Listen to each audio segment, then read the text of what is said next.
If you venture to imagine your dream tiger sighting, let's say you had complete control over Providence and you could orchestrate a sighting exactly the way you wanted to, then I suspect the images that you would conjure up in your imagination would be akin to this. Yours is the only vehicle for miles together with nobody around, and this is a totally serendipitous encounter.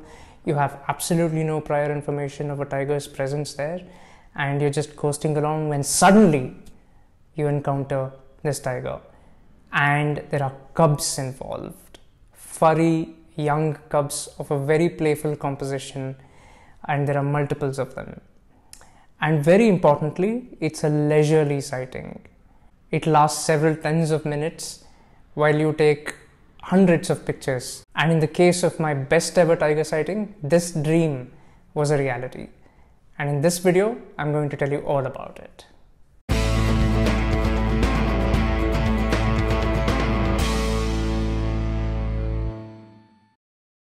It was the January of 2010, a very cold time to be in Bandhavgarh, but equally beautiful because there's this beautiful saccharum grass everywhere, frost in the mornings, and of course the tigers look very, very furry. And I was there for 12 safaris, of which I had finished 11. This was the last safari of the trip. Just that morning I had seen B2 in what was an extremely memorable experience. I will certainly share that in a future video.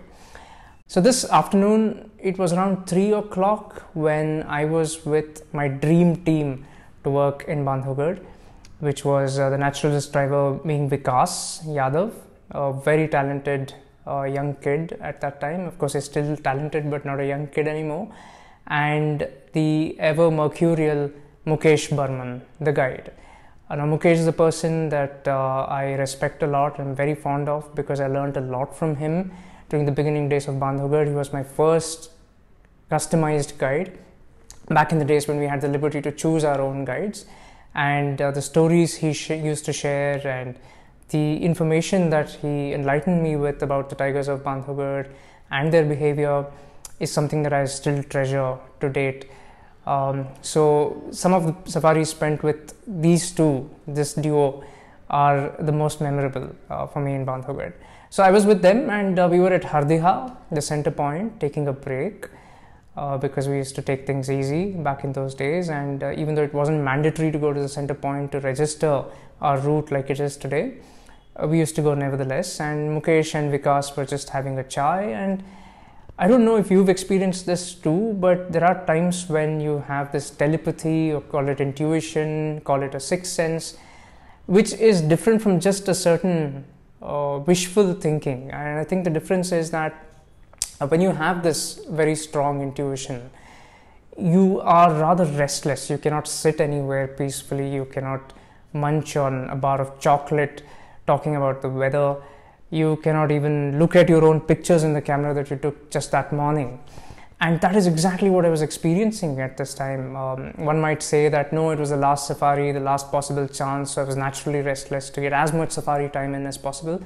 But I don't think so. I seem to have this very specific feeling of something big that was waiting to happen, that we were possibly missing out on by just staying here having this lovely ginger chai, as much as I loved it. So I actually ventured to walk away from my vehicle to find Mukesh wherever he was having tea. And I said to him, Mukesh, is it okay if we leave now? Just abandon the chai and leave? And he was, of course, very obliging. He understood that I was after something, perhaps. And so he had finished his chai by then, I think, naturally. So he came back on. Vikas also hopped on and off we went. So Mukesh decided to take a chance on the Patpara Nala road. For people who are familiar with Bandhavgarh, Patpara Nala is a beautiful dry sandy channel that flows through a part of the park from a roughly north to south direction and then flows towards Damnar, which is of course a very famous point in Bandhavgarh. So he proceeded towards Patpara Nala and we are driving and I see a couple of foot patrol guards and my heart instantly sinks because, as you might be aware, tigers are very scared of humans on foot, and whenever you see humans walking, you can be fairly sure that a tiger will not turn up there anytime soon. or even if it were there, it would have probably sought cover. But nevertheless, we continued on the road, and we were just about to reach Patpara Nala. We were descending the sharp slope that leads to it when Mukesh said, "Tiger!" Now that magic word was heard, and I rose from my vehicle to get a better view because the bar was blocking my view. And I see this small orange bundle on the road. That's all I could discern, honestly, from that distance. It just looked like an orange bundle on the road. So I lifted my camera and lens to my eye. I had a D300 and a 300mm 4 AFS back then, and took this picture. So we killed the engine. The first logical thing to do was to not scare the tiger cub, although it belonged to a family of famously bold tigers, the Mirchani family.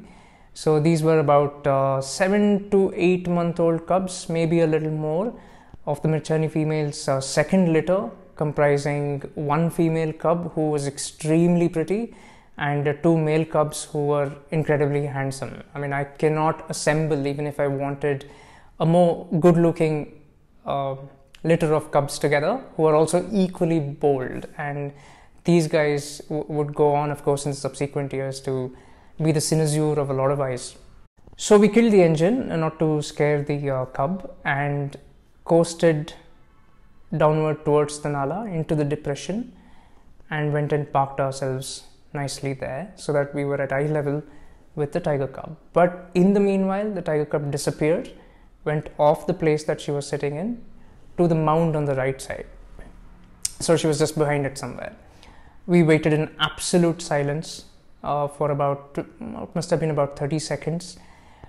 Not a sinew moved. I could hear my heart beat virtually. And suddenly the cub returned on the mound, looking larger than life, peering straight at us. And the very next moment she puts on this funny expression as though she's laughing. It led to a picture I call mirth.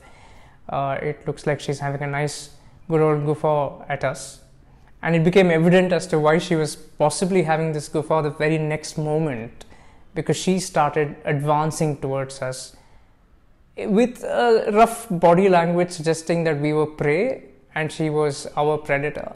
And so she started walking down the slope straight towards us with this exaggerated gait, as though we would present ourselves to at least play with her, if not fall prey to her. And she came and sat about 15 feet away from the vehicle to our right side, and looked at us as I fiddled around with teleconverters and whatnot in my vehicle to get various perspectives of her, and managed to make a couple of portraits I was happy with. And then something a little more interesting than a lifeless vehicle full of apes caught her attention, and she turned around, Rose turned around and started running back up towards the mound and started stalking something across the road from left to right, something that was hidden behind the mound. And the very next moment it became obvious as to what that was. That was one of her brothers, M1. We kind of randomly named 2 of the cubs M1 and M2, and the female cub was actually not named M3, which was the most logical thing to name her, but nevertheless, for the purposes of convenience for this video, we'll refer to her as M3, just for simplicity. So M1 came bounding out of the mound and started a game of what I call trick boxing with M3. So the purpose of this game is to trick your opponent into thinking that you're actually boxing them, whereas all you're doing is just bluffing, basically. But it leads to extremely good photos, I have to say. And of course, this is the only way that a litter of cubs can be expected to pass the time when their mum is apparently away hunting or patrolling her territory or home range. Not very sure what she was up to. Maybe, for all you know, she was just sleeping. But meanwhile, these cubs were just making hay when the sun shone, almost literally. So M1 and M3 got into this game of trick boxing, and then once they were done, they both stood in this beautiful moment looking at us, and it looked as though they were actually having a conversation with each other. If you look at this image, it hauntingly strikes you as though M3 is trying to say something to M1 to the effect that, oh, look at these clowns, what are they up to and what is this vehicle all about? Anyway, after this little exchange of gossip about us, about the aliens that had intruded into their home range, but nevertheless were completely benign apparently, the prospect of play and gamboling distracted them again, and M1 walked a little towards us, reached a place of sunlight and just jumped off over the mound on the left side. And then obviously M3 had to follow, so she followed suit. She came in very dramatic fashion, reached the same point and leapt off in a dramatic, predetermined, practiced, rehearsed jump, which led to a picture I call Leap Year. So meanwhile, the third cub, who had been conspicuous with his absence all this while, decided to make a grand entry and crept onto the road and got low to the ground, took a few steps and then charged spectacularly and went off in the same direction as the other two cubs were. So we waited for a while, but they didn't come back to the road, so we advanced a little bit to the upward slope, parked there, stood up and saw that all three cubs were there. They were playing, and once in a while, every so often, one of the cubs would come close to the road, check us out and again go back. Once in a while they would get a little curious about us or apprehensive, and there was this whole array of emotions that we got to see. They would hug each other, wrestle with each other, and all this while, remember, we are absolutely alone. Ours is the only vehicle, and we have this marvelous peek into the private life of such an amazing animal all to ourselves. So this went on for another 20 or 25 minutes in addition to what had happened before that. And then finally at around 3:50, so this sighting began at 3:05 as per the timestamp in my pictures. So 3:05 was when I took the first picture of this cub sitting on the road. And by about 3:50, the cubs started crossing back to the side from which they came. Probably because they had heard their mother calling out, not very sure, because they kept intently listening to something. And this is about when the first vehicle actually arrived at the scene. And obviously you have to feel for them, because what was a dream sighting for us was a bit of a nightmare for them, because they had missed the sighting of their lives. But I suppose that's how it goes in nature, and certainly in ecotourism. So that was the story of my dream safari. But it's not only because I got great pictures from this sighting that it's my best ever tiger sighting. It's not just because it was cubs playing and I got to see natural behavior. All of that is there, of course, no doubt about it. But I think the most important aspect, the reason this was a life-changing experience, which moved me deeply, was because it was a sighting of immense trust. For 7 or 8 month old cubs to give you so much of their trust as to play without even their mother around on the road and be so relaxed, to allow us to be a fly on the wall, was just incredibly special. And that is why even today, whenever I've done what, almost 300 safaris in Bandhavgarh over a period of almost 15 years and 26 visits. I've seen about 100 different individuals in Bandhavgarh.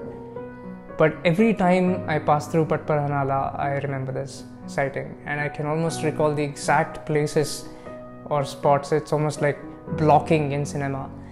I can imagine, virtually see where each of those cubs was in each of those pictures that I just showed you. And I'm sure that it will remain so and remain as memorable as long as I'm alive. And I just want to say that your dream sighting can happen anytime. You just have to be there and keep trying. And I certainly wish such a sighting, or even better, on you. Bandhavgarh is certainly such a place where anything can happen and does happen. And I strongly recommend that you give Mukesh and Vikas a chance, if you haven't worked with them in the past, to track tigers. The next time you're in Bandhavgarh, I'll link their numbers or contact details below in the description, and do check them out. So that's all for this story. Thank you very much. I'll be back again soon. Until then, see you.